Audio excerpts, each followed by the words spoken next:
Okay, friends, colleagues, let's start with the lecture for today. I will pick right there where Professor Oliver Matpuri left yesterday.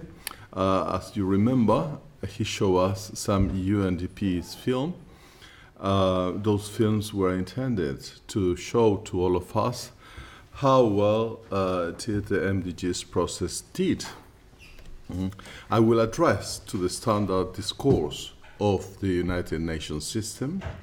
I will then try to put this into context, and of course I will provide my own reading, my own discourse on what I think was the success of the MDGs and the failure of the MDGs, because we really need to learn from that process.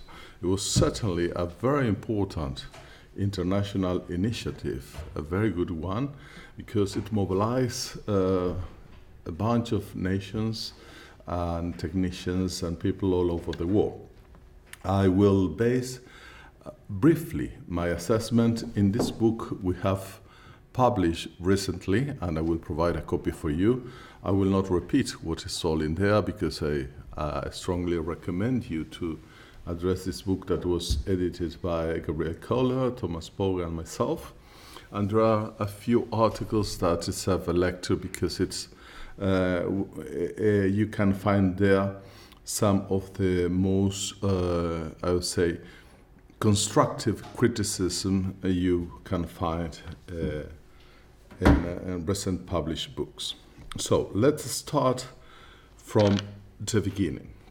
We have said that we have to deal with the complexity of the SDGs, and we have to deal with a set of very specific targets that are extremely difficult to achieve. And in order to be successful in achieving those targets and goals, set of integrated and indivisible goals, we certainly need to learn from the future to know exactly how the trends of the main variables we are dealing with are behaving. And I'm particularly interested in observing the evolution of the main variable we are addressing in the lecture today, which is poverty. Poverty as it is defined and measured by the World Bank, and this is the standard definition and measurement used by the SDGs according to the agreement. Again, it is not that I like this definition, but the deal is that the nations that approved this set of indivisible and integrated targets accepted that definition. I critically address to that definition in the book and elsewhere.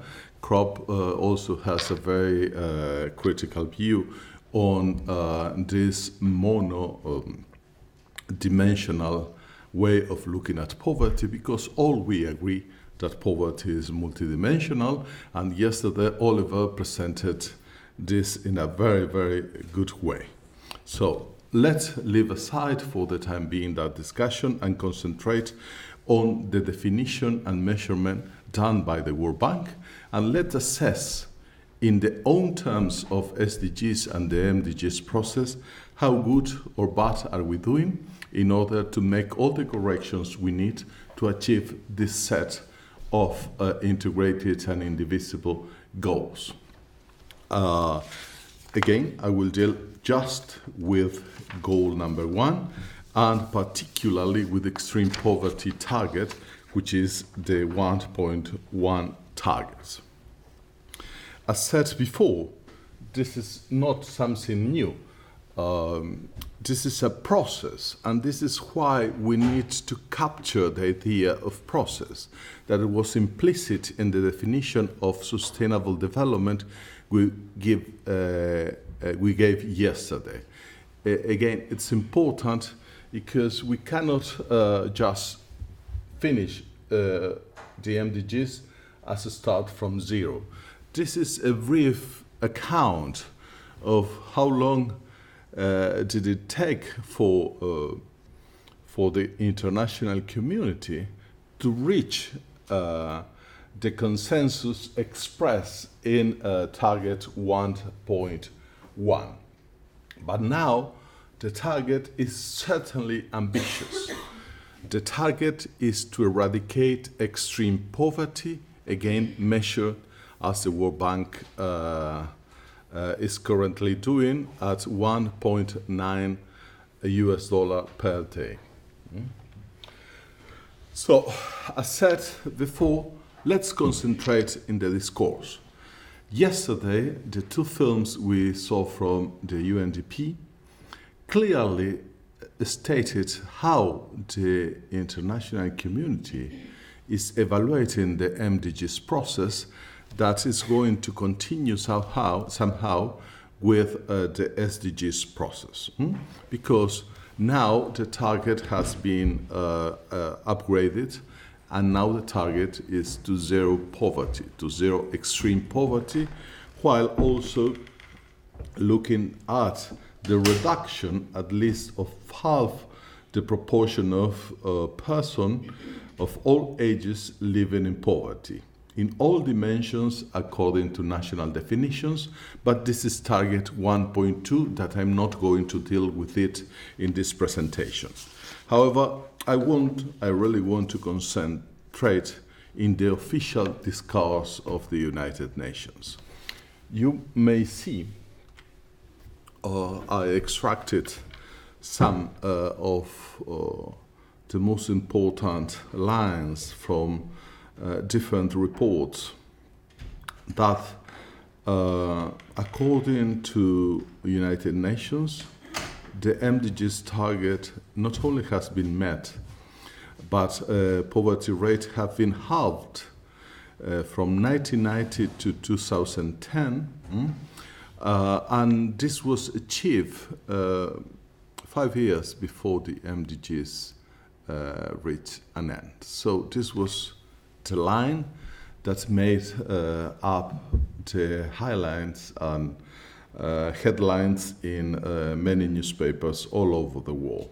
So this is indeed good news, right?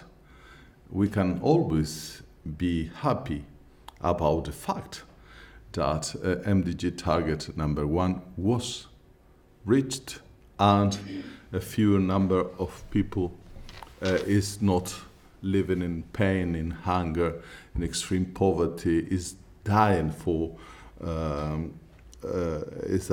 because of poverty. However, we need to again critically address this. Yesterday we discussed the baseline, which is 1990. The question is why, if the MDGs started in 2000, we didn't start counting on 2000. The response to that is in the book. I don't want to get into that. But we need to be aware that at that moment, at the moment of the MDGs, we are dealing with the proportion of people living in poverty. Now, in the SDGs, we have to deal with absolute numbers. We need to zero poverty, so the aim has changed a bit. That's why I want to concentrate in the trends to evaluate the feasibility of the purpose to achieve the agreed target. But to deal with proportion sometimes is quite easier than dealing with the absolute numbers, because you are dealing with numerators and denominators, and if the denominators behave in a certain way, you can get lucky. In the sense that the increase of the number in the denominator can account by itself by the decrease of the final number of the proportion. Meaning that, for instance, if in sub-Saharan Africa the rate of growth of the population is relatively higher than the rate of growth of the people living in poverty, you can have a slightly better final number. And but of course, we're not counting here because we're not counting here on regional terms, because the process, the entire process, is focused on the global level, and we need to be aware of that. We have been discussing the problematic of the different level of analysis, and now we need to be aware that the MDGs and the SDGs process is mainly, at the time of measurement, concentrated in the global level. Having said what I said about the beauty of the proportions and the work that mathematics can do instead of dealing with social policies, let's move on. We can agree that the target was met, the proportion was reduced. But then I will show you the absolute numbers, and I think that is important for us to concentrate now in the absolute numbers, because SDGs are doing that, concentrated in the absolute numbers. But you will see through all the reports presented by United Nations, UNDP, and other agencies during the past decade or so, the good news seems to be taking the headlines everywhere. This is what we call, with my co-editors in that book, the rosy picture. Of, if you wanted to put it in another term, is the half of the glass full, the optimistic view about what the international community is doing. But we have to realize that we are scientists, and scientists need to be critical and need to be a bit pessimistic, particularly if your pessimism is pointing out some of the red lights that we have ahead. And those red lights have to do with the difficulties that the path towards zero poverty, zero extreme poverty, is presenting to us. Let's take the official numbers. I use the World Bank official database to see if the rosy picture was indeed rosy or it had another color. And you can easily realize, if you look at the red numbers, that something happened in sub-Saharan Africa. What do you see there?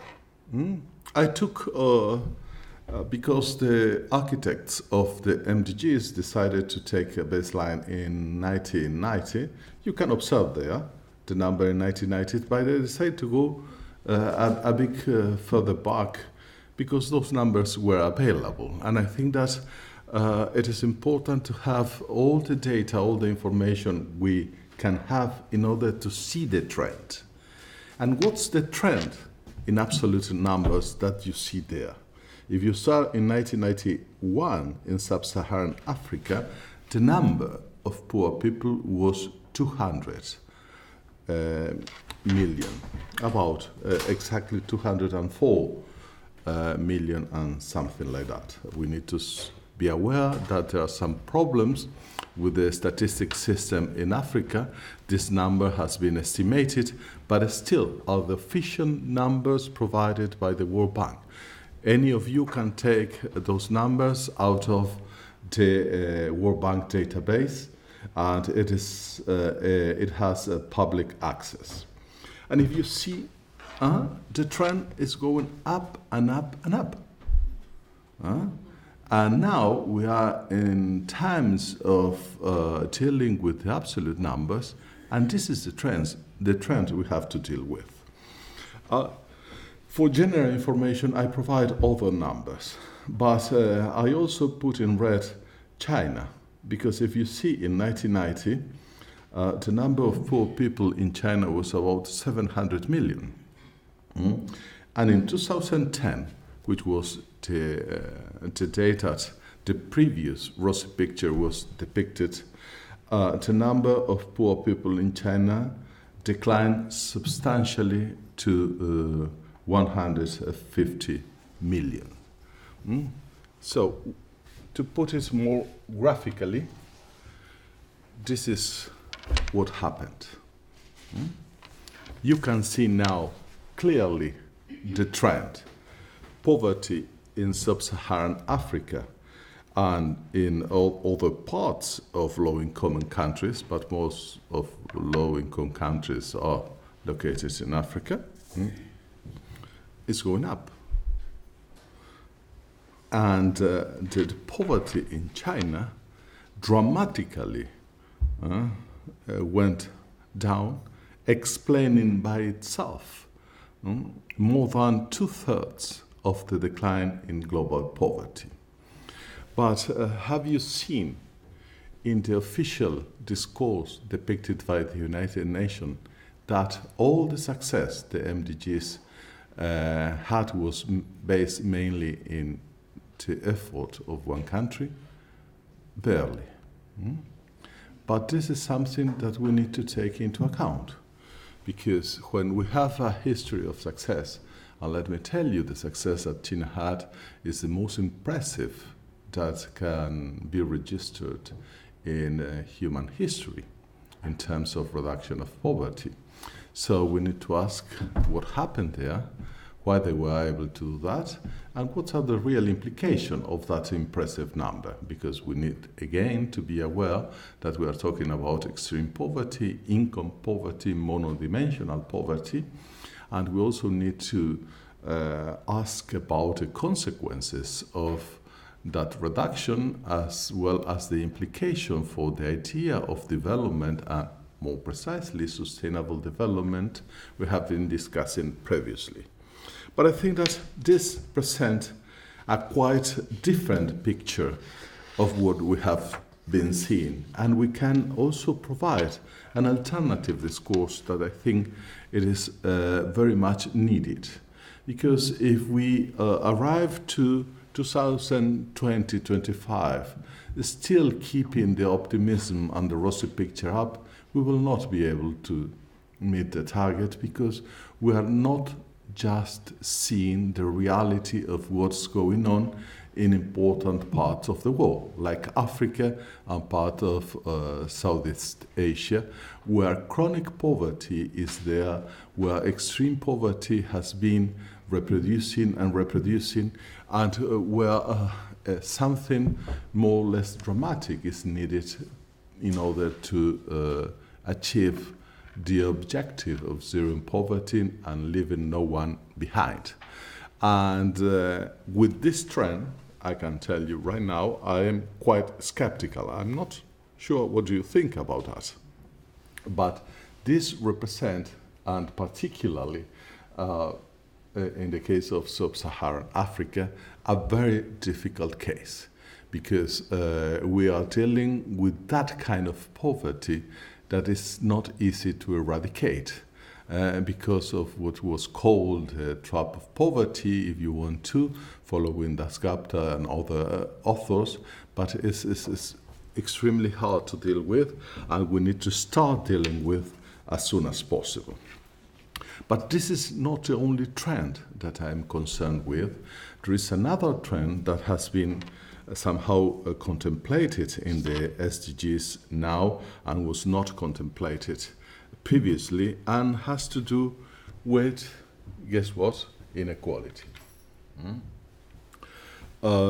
We have published in CROP a brief. I also recommend it. Those briefs and books are fully available with free and open access on our website, crop.org. You can download it.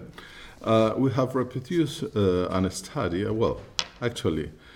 some data and a graph made by Thomas Poch that show the variation of world income from the late 80s to 2005. And this is previous to the crisis, the 2008 crisis. And we suspect that these numbers did not improve. But you can see very clearly that the variation of the income played against the poorest of the poor. That's the red number over there.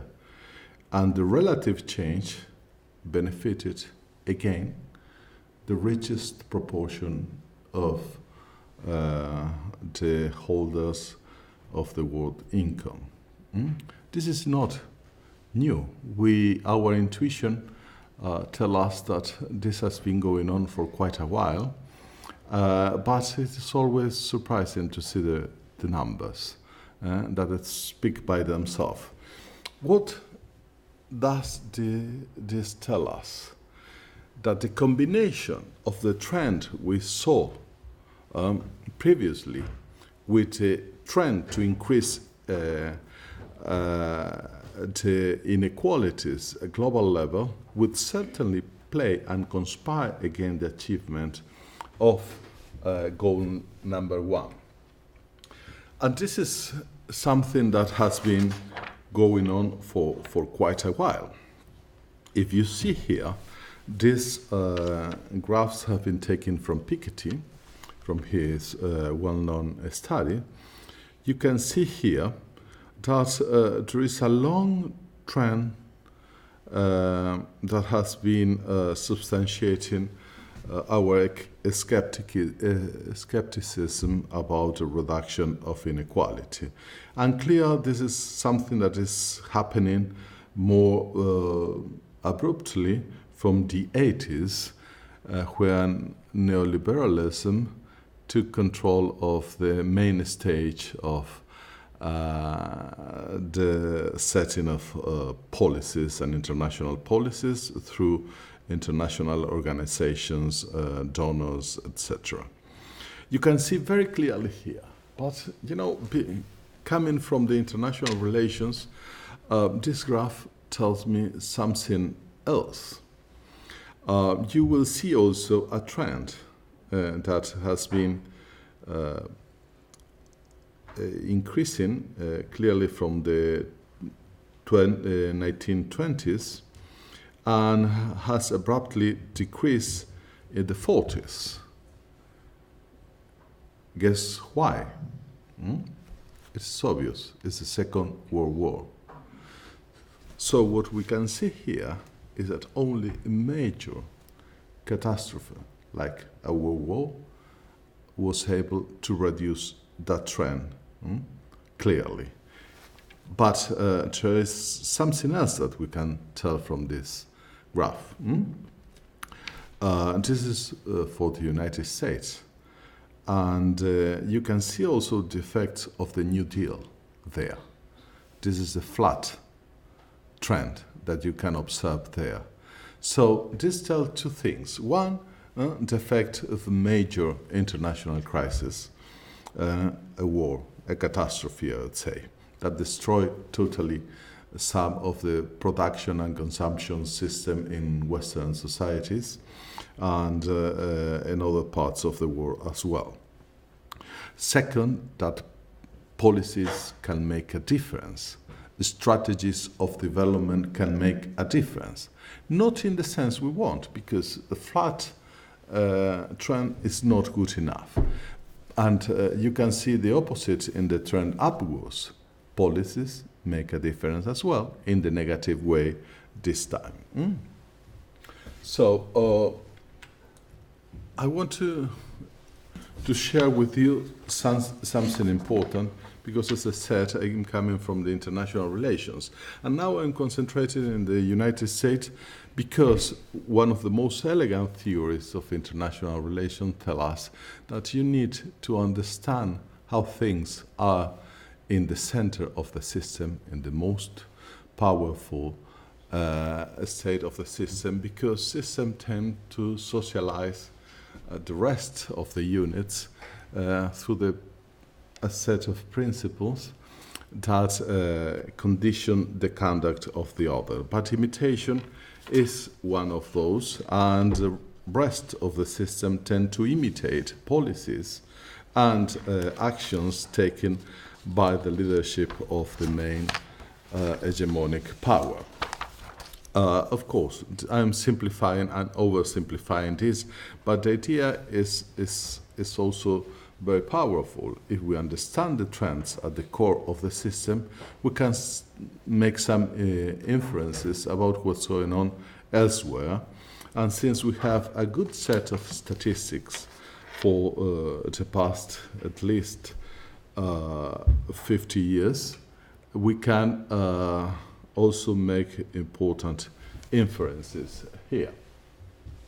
What you are looking at are official numbers again.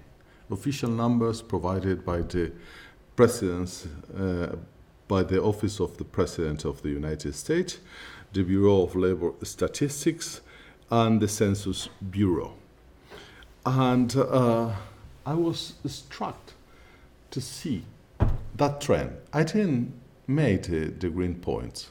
Those points were made by the Office of the President of the United States, showing that the trend that was initiated during the beginning of the New Deal would allow us to eradicate, or allow them to eradicate extreme poverty in the United States by the late 70s. This is what the trend is basically telling there. However, what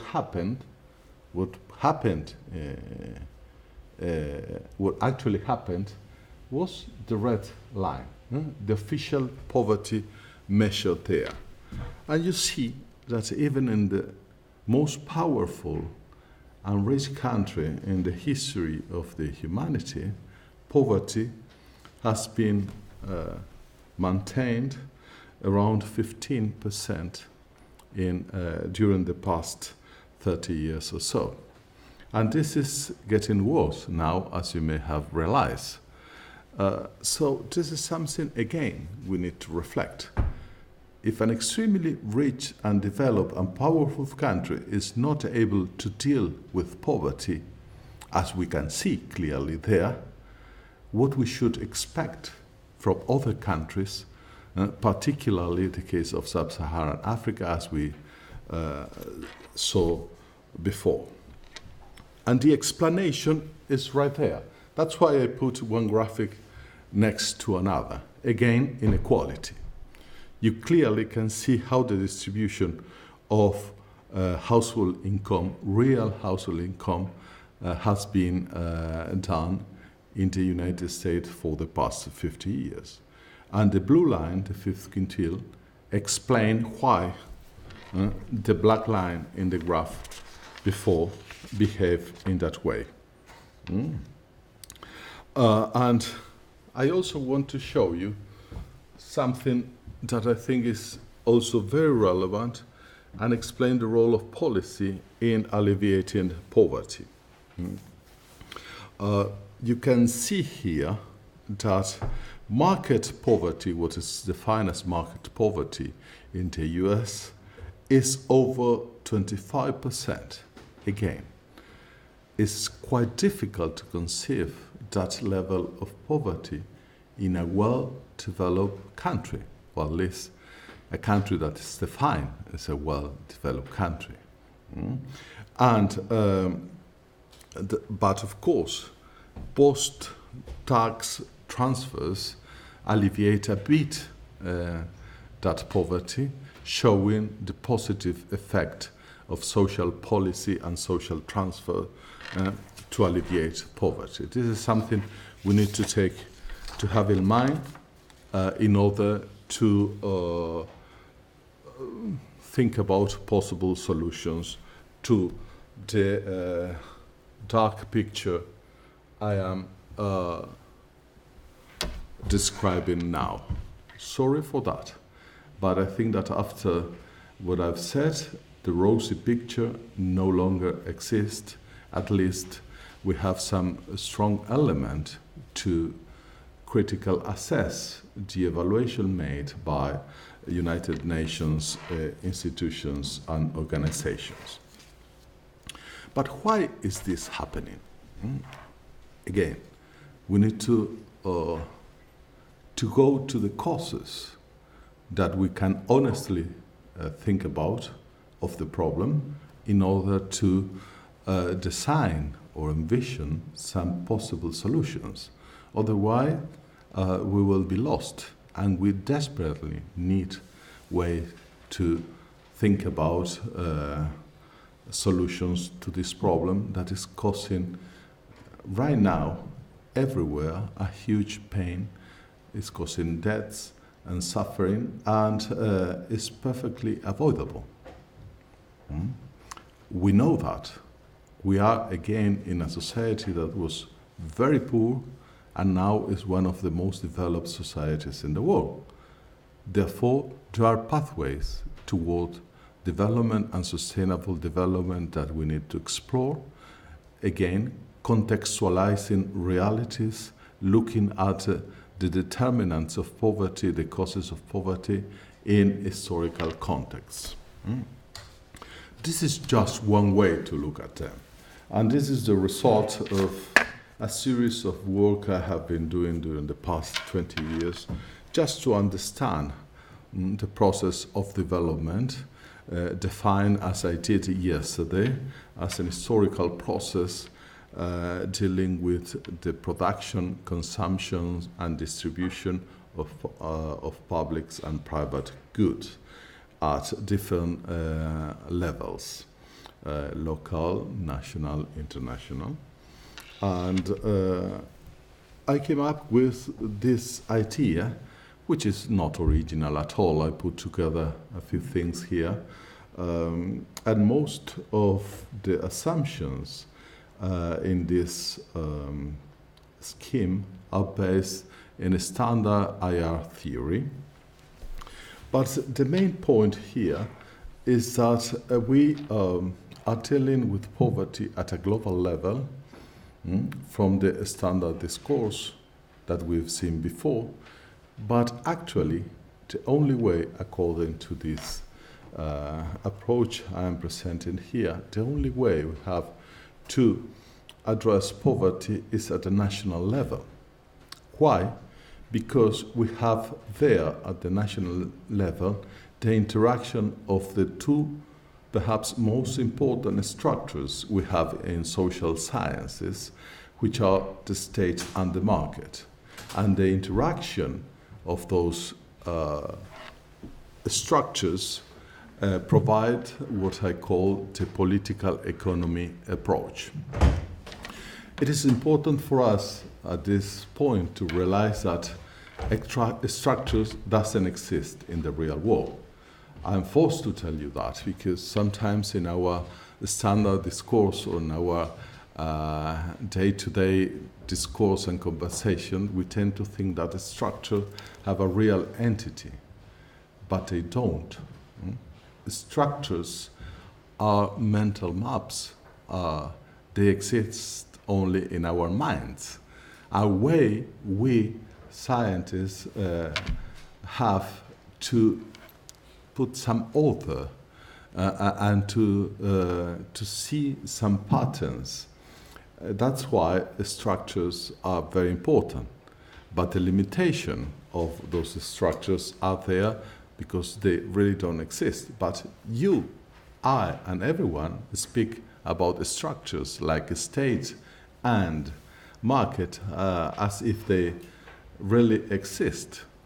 And that also questions many of our, I would say, conceptualization in social sciences, because when we scientists talk about the state as if they were agents, and many times we have to do that because this is part of the understanding, we are committing a serious crime, in the sense that states are a structure, and the only real thing that exists in the conceptualization of the states are government, population, are the laws and the constitutional structure that we have in every country.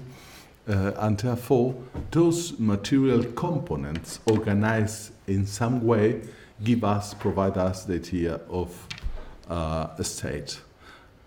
And of course, we can say something similar about markets. And I'm saying this because in this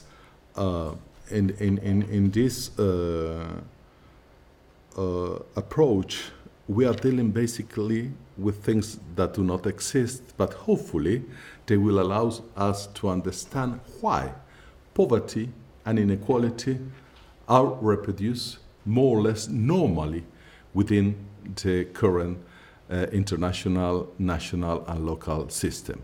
And why, according to me, will be continue doing that if we do not do something about that. So, why I said that poverty and inequality need to be dealt with at a national level. And it is clearly in the Red War the answer to that.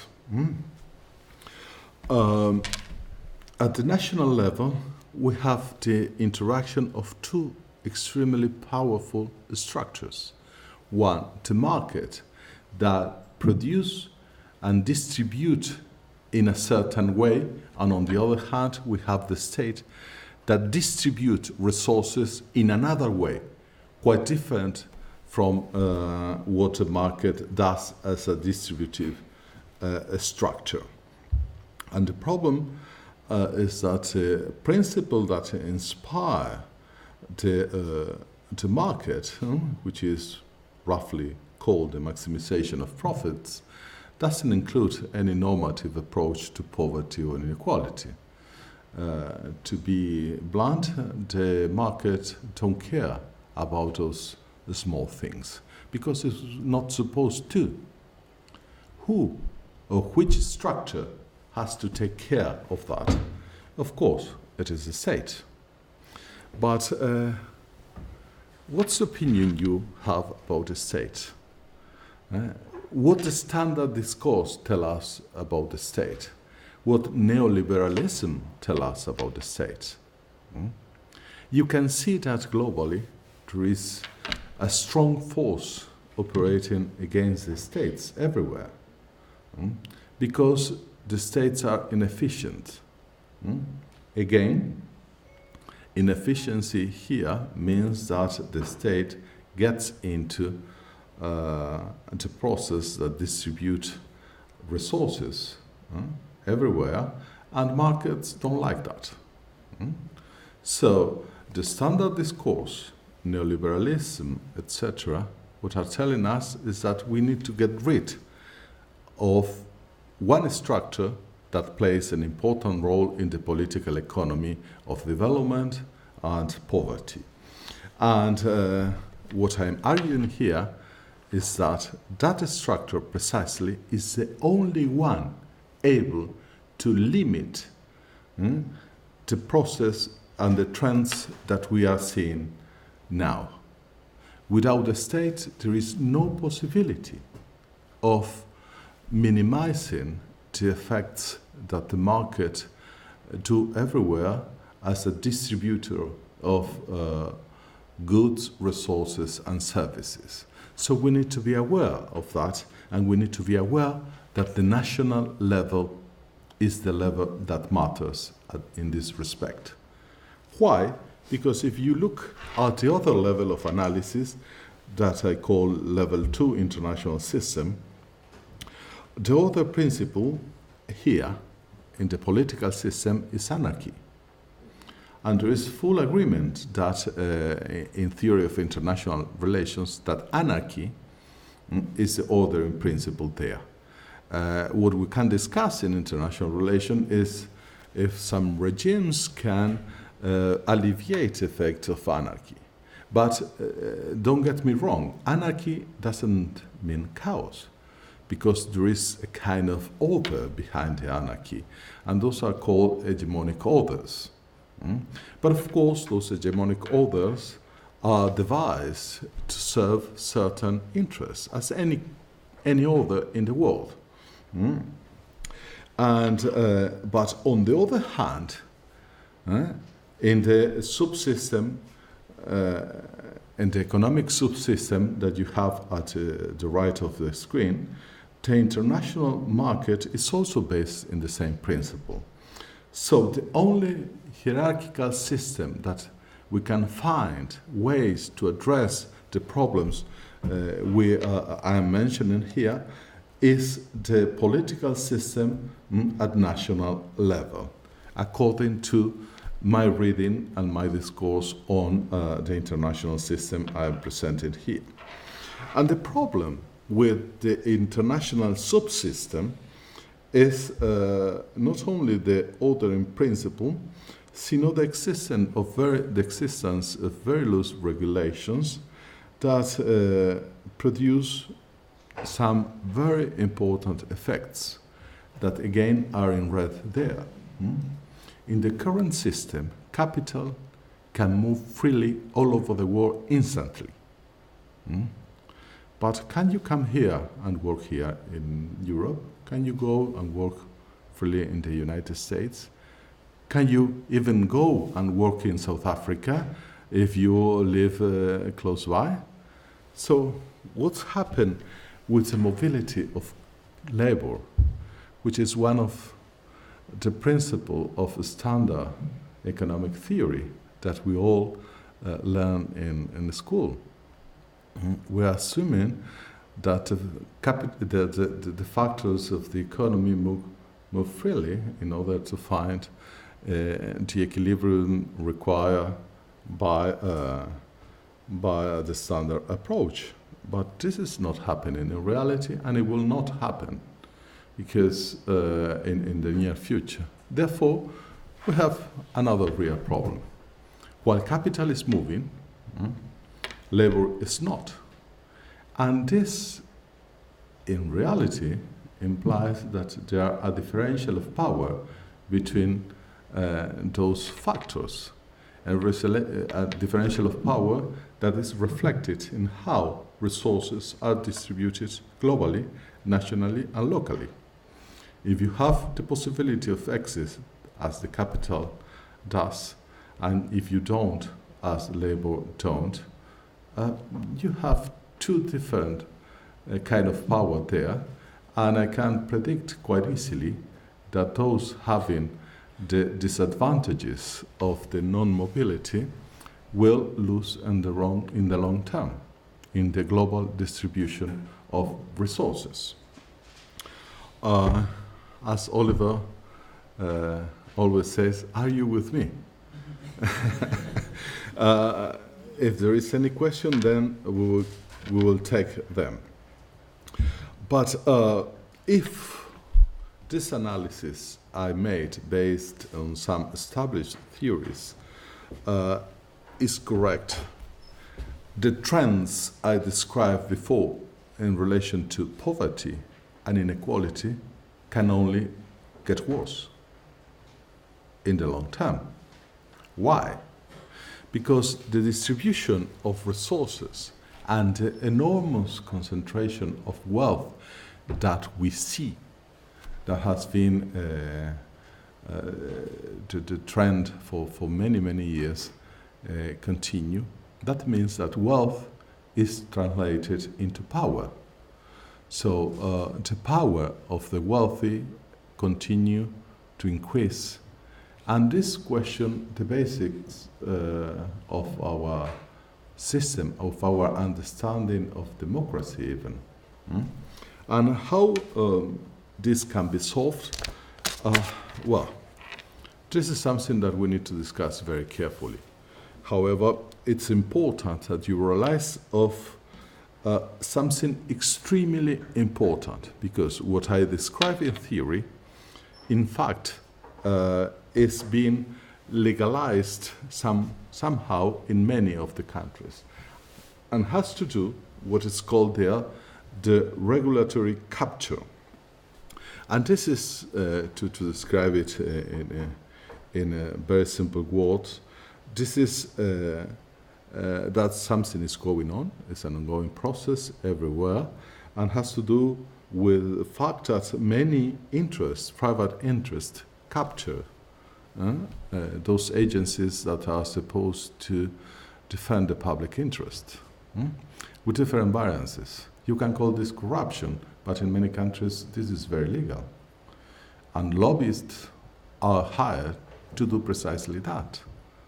So in this way, we can consider that the institution of lobby is precisely an institution that is corrupting the basis of democracy at the center of the system, and has implication elsewhere. You may find, if you ask to yourself, what are the laws that your Congress and parliaments are approving or have been approving for the past 40 years, had a closer look and see how many of those laws defend public interests and how many of those laws defend private interests and the private interests of the most powerful sectors in your society. And this is a quite interesting study to be conducted on a national basis because you can easily see the regulatory capture there. And in the countries I know of, this is happening and is contributing to the trends we've seen before. So, what needs to be done? Certainly, it is necessary to concentrate on the only structure that is capable to provide some solution. At least this is very clear in my mind. And if you accept the parameters of this, I would say, approach, you can also arrive to the same conclusion. And what needs to be done? Well, if we have a very strong problem with regulatory capture, we need to move regulation in the right sense, right? And one of the things we certainly need are resources to be distributed in a different way, in a way that is conducive to solve the problem we have identified here as poverty and inequality, which are very much interlinked. So, capturing those resources means to introduce taxes that are progressive and taxes that can benefit the society as a whole, can help us to eradicate poverty and at the same time reduce inequality. We're not talking about revolution here. We can talk about that, but we're talking about just paying a fair share of the cost of having a more just society and more livable society that will help us to reach the goals, all of the goals. We have also seen yesterday some possible solutions, and we, thanks to Oliver, now know very clearly and have fresh in our minds that economic growth will not make it possible to neither reduce poverty nor reduce inequality. We have seen that. During the past decade, Africa has had some of the fastest growing economies in the world. Have you seen the right distribution of those resources produced? You will not, because they were not distributed fairly. Why? Because of the effect of this model and the effects of regulatory capture, and mostly because of the unfairness of our current tax systems. And of course, the international level will have to help here, because one of the problems we have right now, and I will recommend all of you to pay attention to this set of work, illicit financial flows, is something that is hurting most low and middle income countries. Particularly African countries that are extremely rich, as it was said yesterday, but the wealth of the resources, of the natural resources, are exported through illicit financial flows that are allowed and sometimes encouraged by financial institutions in the West. Sometimes even international organizations are favoring this. And we need to be aware that SDGs, even though we defined as a very ambitious and desirable set of integrated and indivisible principles, favor the liberalization of trade, but also we need to focus on the other aspects that are mentioned here.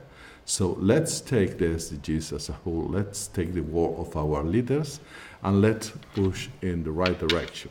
Now we can conclude that I have presented the problem and some ways to eventually address possible solutions. This is what I think I could do in the 45 minutes that I forgot because I thought I had 60. I am a bit over that, but I'm very much willing to discuss this and continue the discussion during the rest of our course. Thank you very much, and perhaps now it's time to move to the next room. But if there is any urgent question, I will be glad to briefly answer them. Yes, sir. Okay, Prof. I think your entire presentation basically paved way or showed us the uneven development that has been taking place in the entire world, especially if you look at the MDGs, because they've been praised. But then if you look at the graphs, maybe the extreme poverty graphs, it shows you that, okay, countries in the East Asia or Pacific Asia are decreasing in terms of poverty rates, but then Africa, on the other hand, is increasing in terms of poverty rate, especially the 2013 data that shows that Sub-Saharan Africa in 1990 was at 276 million, but then currently it's sitting at 389 million people in terms of poverty rate, whereas other countries are decreasing. But then the issue then, Prof, becomes that the SDGs have been dubbed as being universal. But then the picture that we have is that there are certain countries that are lagging behind. So now how do we go about prioritizing those countries that are lagging behind, especially Sub-Saharan Africa? And secondly, again, the issue of trade and investment deals that are there. If you look at the trade-related aspects of intellectual property deals, such as that, they undermine the ability of the state to come up with responsive policies to the socio-economic conditions that are faced in those particular countries. And you've mentioned that the national level is the most important one in terms of solving that. But then the question is, how do you solve it at the national level if you understand that the international level is not allowing you, because of those constraints of the deals that are signed maybe by the World Trade Organization and policies that are being implemented by the IMF. So now those are the things that are setting us back.